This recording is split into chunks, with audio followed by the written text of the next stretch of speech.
लड़की क्यों कहती थी ऐसा? मेरा नाम अजीत है। मैं एक मैकेनिकल इंजीनियर हूँ। मैं स्वभाव से बहुत ही रिझर्व हूँ। इस कारण कभी मेरी लड़कियों से ना ज़्यादा दोस्ती रही, ना कोई मेरी गर्लफ्रेंड बनी। अब मेरी जॉब लग गई थी और घर वाले अब शादी की बात करने लगे। घर पर कई तस्वीरें और बायोडाटा आने लगे। उसमें से मुझे अंजलि देखते ही पसंद आ गई। बायोडाटा से पता चल रहा था कि वो अच्छी पढ़ी लिखी थी। मैंने अपने घर वालों से कहा कि मुझे लड़की पसंद है। हम लोग अंजलि के घर उसे और उसके परिवार को देखने गए। फिर जब अंजलि चाय लेकर आई तो मुझे उसकी तस्वीर से भी ज़्यादा सुंदर लगी। खुले बाल और हल्के नीले रंग की साड़ी में वो बहुत ही सुंदर लग रही थी। फिर घर वालों ने हमें एक कमरे में बात करने भेजा। कमरे में वो चुप थी। उसके चेहरे पर इतनी खुशी नहीं थी। मेरा दिल धड़क रहा था। मुझे लगा कि उसे मैं पसंद नहीं हूँ। फिर मैंने ही बात शुरू करते हुए कहा कि आप क्या करती हैं? उसने मेरी तरफ घूर कर देखा और कहा कि आपने बायोडाटा देखा नहीं तो मंगाया क्यों था? उसकी बात सुनकर मुझे लगा कि वो मुझ में कोई इंटरेस्ट नहीं दिखा रही है।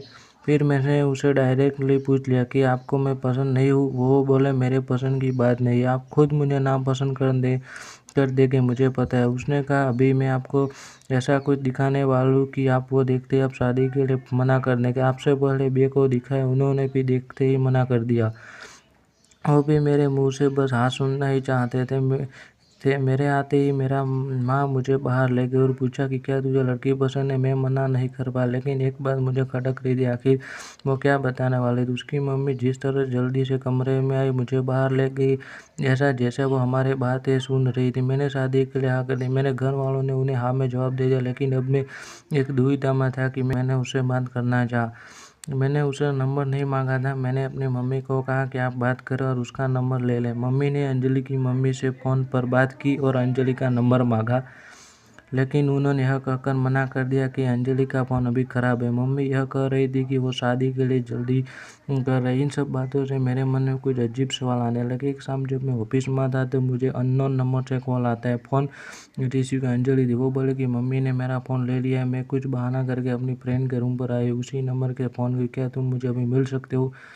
मुझे वैसे भी उससे मिलना था। अंजलि के बताए एड्रेस पर मैं जल्दी से पहुंचा। वो उसके फ्रेंड का रूम था। मैंने जाते ही पूछा, उस दिन की बात अधूरी रह गई थी और तुम्हारी मम्मी तुम पर नज़र क्यों रखती? अंजलि बोली तुम्हें कुछ दिखाना चाहती, उसके बाद तुम्हारे सारे सवालों के जवाब मिल जाए। अंजलि आज भी बाल खोल कर आई तो पूछे मुड़कर अपने खुले बालों वो पीठ से आगे की ओर किया था। तब मुझे पता था वो क्या दिखाना चाहती। उसकी गर्दन पर एक टैटू था, सुयश नाम का। अंजलि बोले कि मैं एक लड़के से प्यार करती थी और हम दोनों शादी भी करना चाहते थे। मैंने उसी के नाम का टैटू करवाया था। यह बात मैंने अपने घर वालों को भी बताई थी और वो भी तैयार थे, लेकिन सुयश ने मुझे चीट किया। वो मेरे अलावा अभी किसी को डेट कर रहा था और वो लड़की पैसे वाली थी, इसलिए उसने मुझे छोड़ दिया। तब से मुझे शादी और लड़कों से नफरत हो गई थी। उस लड़के को मैंने बहुत प्यार किया, लेकिन उसने मुझे धोखा दिया। तुमने पहले भी 2 लड़कों को मैंने टैटू दिखा और उन्होंने सच जानकर शादी के लिए मना कर दिया।